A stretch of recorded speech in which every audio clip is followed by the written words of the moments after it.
Bismillah, Assalamualaikum warahmatullahi wabarakatuh. Alhamdulillah wassalatu wassalamu ala rasulillah wa ala alihi wa sahbihi wa mawalah amma ba'd.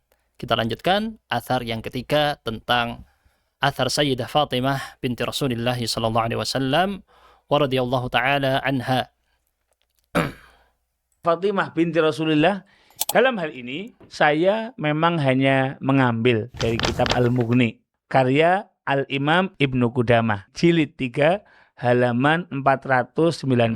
Kami melihat argumentasi yang baik dari Anda, baik dari sisi isnad dan matan. Ini kami berterima kasih karena hal-hal seperti inilah yang membuat kita bisa saling maju ke depan, melihat mana titik-titik yang kita bisa pertemukan dan melihat mana titik-titik yang kita perselisihkan. Semakin jelas maka itu akan semakin bagus untuk masyarakat.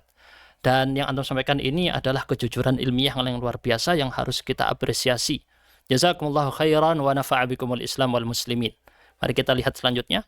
Dan saya tidak malu untuk mengatakan argumentasi Anda sangat layak dipertimbangkan. Baik, ya untuk kata-kata dipertimbangkan, kalau mungkin dipertimbangkan ini kan multi tafsir ya. Dipertimbangkan ini apa maknanya?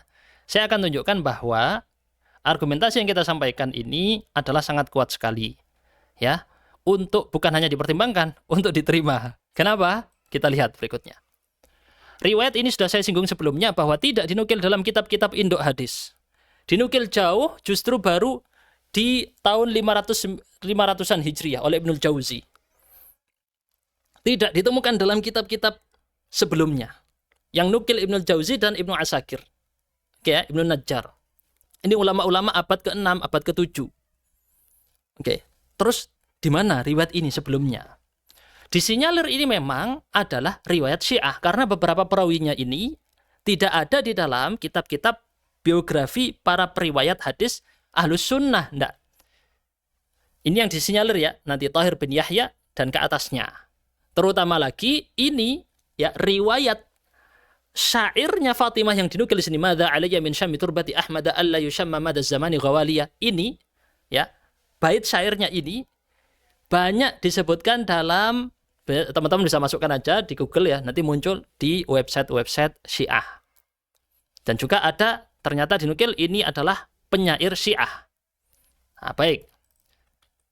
Ini menjadi pembukaan pertama supaya teman-teman nanti memahami secara lengkap ya. Ini dinukil oleh Ibnul Jauzi yang menjadi sanad utamanya di sini. Kisahnya teman-teman bisa lihat terjemahnya berikut ini ya. Di mana Rasulullah sudah dimakamkan, baru-baru pemakaman. Lalu Fatimah datang, berdiri di samping kuburnya, mengambil segenggam tanah kubur tersebut dan meletakkannya di atas kedua matanya sambil menangis lalu membacakan syair tadi. 2 bait syair tadi. Oke, sudah paham konteksnya teman-teman? Kita lanjut di jalur sanadnya saya gambarkan dari versinya Ibnul Jauzi tadi. Ini saya sebutkan Ibnu Asakir, saya salah sebut kayaknya. Ibnu Jauzi harusnya ya. Bentar. Salah tulis itu. Nanti saya perbaiki ya. Ibnu Abnus, bentar mana ini? Ahmad Muhammad Khatib, Muhammad bin Musa, Umar bin Syahin. Ya. Oke, oh ya, betul ya. Al-Abnusi ini yang setelah dari Al-Abnusi ini nyambung ke Ibnul Jauzi. Yang ini yang saya nukilnya Ibnu Asakir, versinya Ibnu Asakir. Dan Ibnu Najjar. Yang Ibnu Jauzi dari setelahnya Abul Husain Al-Abnusi. Ini ya, akhbarona. Kalau nggak salah, saya agak lupa juga ini. Enggak sih, ini salah tulis ini teman-teman. Salah tulis, bukan Ibnu Asakir ya, Ibnu Jauzi, mohon maaf. Salah tulis, itu bukan Ibnu Asakir tapi Ibnu Jauzi. Karena saya punya versi, bahkan yang versi bahasa Arabnya ya. Di sini saya salah sebut. Yang dimaksud Ibnu Jauzi. Di sini teman-teman ada cacat-cacat. Ya, disebut cacat ini jangan dimaknai negatif ya. Ini istilah di dalam ilmu mustalah hadis sudah biasa. Disebut dengan cacat memang. Secara bahasa Arab, illah. Illah itu ya cacat sama.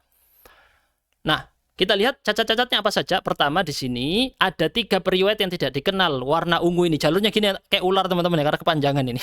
Jalurnya gini. Satu jalur ini sebenarnya. Bukan bercabang enggak. Satu jalur. Dari sini Fatimah ke Ali bin Abi Thalib ke Muhammad Al-Baqir. Muhammad Al-Baqir terputus ini sanadnya.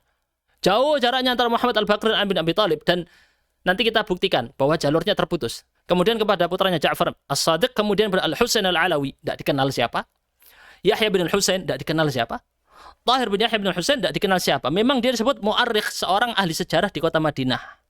Antara Yahya bin Husain atau Yahya bin Husain kalau salah, seorang ahli sejarah Madinah. Tapi entah apakah beliau atau bukan. Yang jelas tidak ada di dalam kitab-kitab biografi para periwayat hadis yang disebutkan jarah ataupun ta'dilnya, tidak ada. Sehingga dikategorikan tidak dikenal jarahnya ataupun ta'dilnya, tidak bisa dijadikan hujjah. Ini beruntun 3 orang. Makanya tadi saya bilang Gus Ajir kata-katanya bukan sekedar layak dipertimbangkan, bukan sangat layak, tapi sangat layak untuk diterima gitu ya. Karena dipertimbangkan, tunggu sebentar gitu kan. Ini sudah mestinya diterima. Karena sudah sangat secara orang yang sudah belajar mustalah hadis tahu ini sanad sudah bukan sanad yang sahih. Secara sanad sudah. Belum lagi secara matan. Nah, ini makanya saya singgung di sini ya. Kemudian ini pertama kita juga verifikasi dulu argumentasi Anda. Nah, ini juga bukan murni saya, bukan argumentasi saya. Tapi kita datangkan, gabungkan pendapat-pendapat para ulama rijalul hadis yang ada di masa lalu. Jadi bukan pendapat pribadi ya, ini klarifikasi dulu.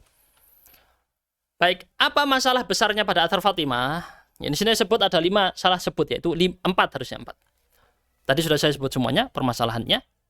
Secara matan atau riwayat syair yang tadi dinukil, itu tidak diakui atau diragukan keabsahan validitasnya oleh Abul Qasim Al-Amidi. Ini sudah saya bahas sebelumnya juga. Dan dinyatakan tidak sahih oleh Az-Zahabi dalam kitab Siyar A'lam An-Nubala. Tidak sahih. Dinilai tidak sahih. Nah, sekarang kita buktikan ini yang belum saya jelaskan di video yang dulu, yang jilid pertama.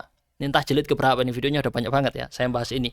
Netizen ini Gus, nge-spam di kolom komentar, di chat, di akun Instagram lembaga kursus bahasa Arab saya, kursus Kuba, di lembaga pendidikan saya Al-Mahbarah, di apalagi tour travel umrah Elif Tour, di mana-mana di spam. Ya Allah, saya bingung. Di spam suruh jawab, ayo bantah, ayo ini. Bukan netizen yang misalnya pro sama saya, enggak. Kamu ini gimana, kamu kabur dan seterusnya. Baik teman-teman, ini saya sudah buat videonya banyak loh. Saya yakin itu yang komentar seperti itu enggak nonton videonya itu. Enggak nonton, cuman mau huri-huri aja itu. Suka itu. Oh, serang ini, serang itu. Buzzer, udah buzzer gratisan lagi enggak dibayar. Kasihan. Nah, kritik 1. Terputus sanadnya antara Muhammad Al-Baqir dengan Ali bin Abi Thalib.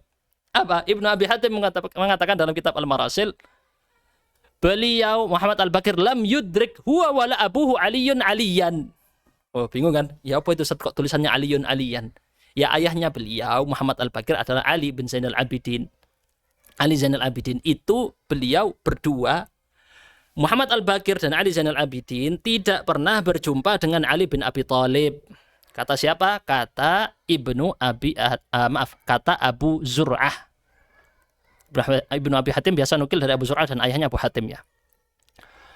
Kemudian kritik yang kedua, 3 periwayatnya majhul secara beruntun. Status mereka masih dikategorikan majhul karena tidak ada jarah maupun ta'dil. Ya, Ustaz kayaknya terlalu parah mau disebut majhul, tidak dikenal. Ya sudah, disebut saja seperti perkataannya Al-Mundhiri di dalam At-Targhib wa Tarhib apa? La a'rifuhu bijarhin wala adalah. Ini orang tidak dikenal dengan jarah, tidak pula dengan ta'dil. Apa terus statusnya? Ya ditangguhkan. Ditangguhkan apa? Tidak terima, tidak pula ditolak. Lah kalau 3 yang berturut-turut, ya sama saja seperti ditolak. Iya kan? Sama saja seperti ditolak. Ditangguhkan. Nah, semuanya sudah saya jelaskan sebenarnya secara panjang di video ini, tapi ini banyak yang saya tambahkan. Nah, yang beliau sampaikan tadi Gus Ajir, bahwa apakah cukup dengan ucapan atau nukilan Ibnu Qudamah? Saya percaya kepada Ibnu Qudamah, kan kata Gus Ajir seperti itu. Saya percaya bahwa Ibnu Qudamah seorang ulama, punya ijtihad, memutuskan untuk menyantumkan riwayat tersebut. Mohon maaf Gus Ajir, kalau kaedah, ya istilah kaedah ini ya, atau pola pikir seperti ini, kita terapkan kepada semua ulama, yang terjadi adalah ribuan hadis dhaif, lemah dan palsu akan dinyatakan sahih karena kita husnudzon kepada ulama tersebut sudah menukilnya dalam kitab-kitabnya. Saya ulangi lagi. Kalau kita pakai husnudzon seperti itu, berarti semua riwayat yang dinukil Ibnu Qudamah dalam Al-Mughni semuanya sahih. Apakah seperti itu cara berpikirnya? Mereka adalah para orang-orang yang maksum terjaga dari kesalahan tidak mungkin salah? Apakah seperti itu? Jadi ini kritik saya kepada Gus Adjir secara langsung. Dengan pola pikir seperti itu, konsekuensinya cukup panjang. Ribuan hadis dhaif jiddan, maudhu' palsu akan dianggap sahih karena dinukil dalam kitab-kitab ulama. Masuk kamu nggak percaya sama Ibnu Abi Syaibah? Kamu tidak husnudzan pada beliau? Berarti semua riwayat Ibnu Abi Syaibah sahih semuanya. Kalau dipraktikkan seperti itu, semua riwayat hadis jadi sahih semua. Karena disuruh percaya ini beliau imam, hafidh, ahli ibadah dan seterusnya. Nggak bisa seperti itu. Makanya Ibnu Qudamah pun, nah ini penting nih, coba sih kita lihat riwayatnya Ibnu Qudamah di dalam Al-Mughni. Apa kata beliau? Ruwiya. Pakai kata apa? Ruwiya, diriwayatkan dari Ali. Oke, kata Ibnu Qudamah ya. Ruwiya, diriwayatkan. Pakai bentuk pasif, bukan aktif. Pakai bentuk pasif. Lihat Al-Iraqi dalam kitabnya Syarah At-Tabsirah. Wafat 806 Hijriah. Dalam menukil hadis yang lemah, kalau kamu menukil hadis yang lemah, hadis yang masih diragukan sahih atau dhaif, jangan kamu pakai kata sighatul jazm, pakai qala, pakai bentuk kata aktif, jangan. Pakailah kata kerja pasif, bahasa Arabnya sighah tamrid. Sighah tamrid. Seperti apa? Ruwiya, diriwayatkan, yurwa. Ya, warada. Ini walaupun pakai bentuk aktif secara nahwu, tapi secara ilmu hadis ini termasuk kategori pasif. Ini pentingnya memahami secara istilahi, bukan secara lughawi. Nah, alhamdulillah dengan ini sudah selesai semua. Berarti Ibnu Qudamah menggunakan teori yang memang sudah berlaku sejak zaman dulu tentang sighah at-tamrid. Yaitu ketika menukil hadis yang dia tidak tahu ini sahih apa enggak, cukup dikatakan telah diriwayatkan. Nah, gitu. Telah diriwayatkan. Nah, seperti itu ya. Baik, alhamdulillah, maka ini sudah jelas semuanya untuk athar Fatimah radhiyallahu taala anha. Kita lanjut di episode berikutnya, athar Abu Ayyub Al-Ansari. Masih bersambung terus bersama Gus Adjir Ubaidillah. Sesama Ubaidillah, sesama Ubaidillah ini. Barakallahu fikum. Subhanakallah bihamdika asyhadu an la ilaha illa anta astaghfiruka wa atubu ilaik. Wassalamualaikum warahmatullahi wabarakatuh.